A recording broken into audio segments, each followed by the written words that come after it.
Now, I think the Leatherman Skeletool is almost the perfect Leatherman size. Comes in at 5 ounces. It needs to be a little bit shorter. That's why I cut some of mine down, but otherwise it's almost a perfect tool. You've got the pliers, the knife, the screwdriver, pocket clip, a very nice tool. And then it does come with this clip if you're okay with it being a little bit longer. Now, this is Leatherman's answer, I think, to the Saw Power Pint. And then Gerber has a couple smaller, lighter tools as well. But this is a very cool tool. But there are people who want something a little different. They want something to go with their Cobra pliers, perhaps extra small, pocket toolkit like that. And that's where this new tool from AliExpress, I think, really comes in handy, because this has a ton of tools on it. Plus, it has this really nice clip where you can attach to a lot of things, and then it sort of locks into place. Now, I used this while I was mowing the grass, and then I think I did take it to like a hot air balloon festival, and it is very handy. You almost forget it's there.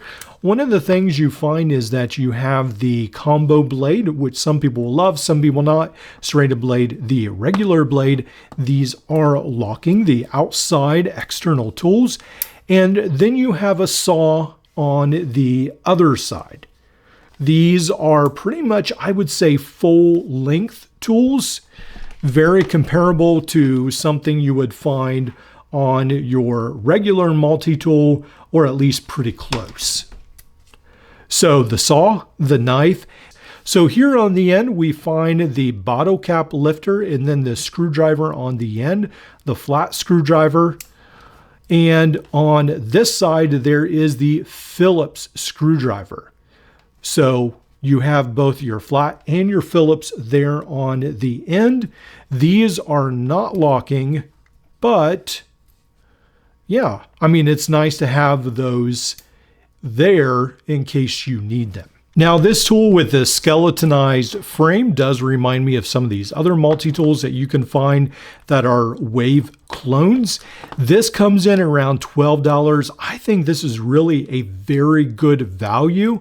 And if you're someone who is not a fan of pliers, heavy, bulky pliers carrying around, I think this might be the answer you're looking for. Let's just weigh it real quick. It feels light in the hand, and it comes in 3.8 ounces, or to take it over to grams, 108 grams. So it is still fairly light, even lighter than the Skeletool. Almost the same size as the Power Pint, a very light tool. I think it's really a good buy. I bought another couple tools off of AliExpress as well, and this looked like a pretty cool, like a screwdriver pin.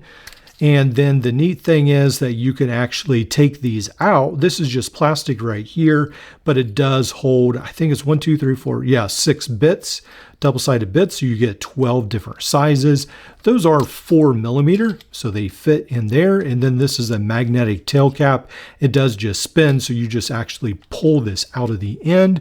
And then it almost, maybe it's aluminum perhaps. It does come in this little carrying case of sorts.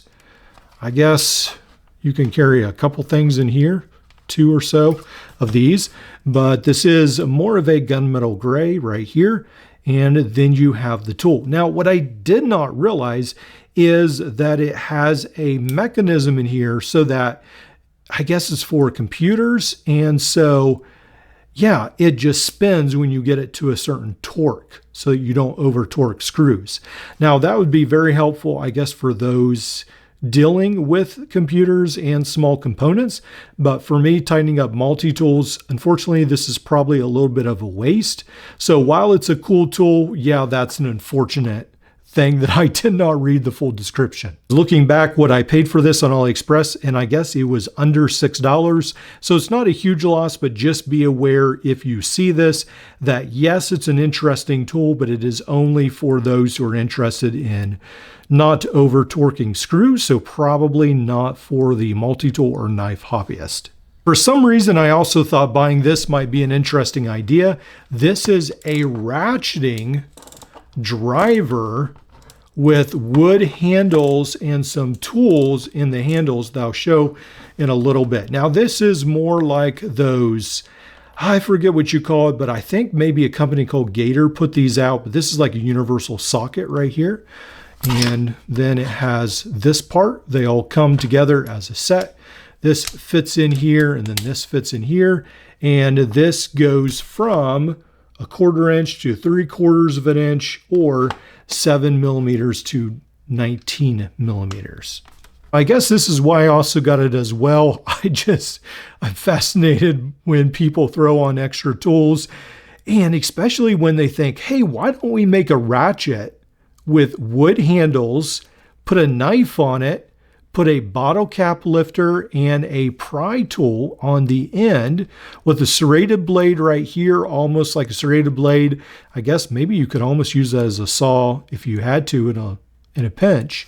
Why don't we put that all together on a ratchet and then put a huge universal socket on it and sell it for about $12? And I bought it. So they did sell it to someone, but I thought I would review this. The ratchet does seem a little cheap to me. I don't think it feels extremely well made, the ratchet head itself. And then the tool itself, it's not awful. I do like the design of the handle, I have to say, but it does strike you as a very cheap tool, not even as good as like Ozark Trail, the Multi-Force or something like that. But it is a very unique tool. And if you're like me and you just like some weird tools, this might be one to pick up. Of all these tools, I definitely think this one right here is the best. This is just labeled more like a clip tool. It doesn't really have a specific name on it. So underneath the video, I will put the links for all these under the more section, and you can check them out for yourself.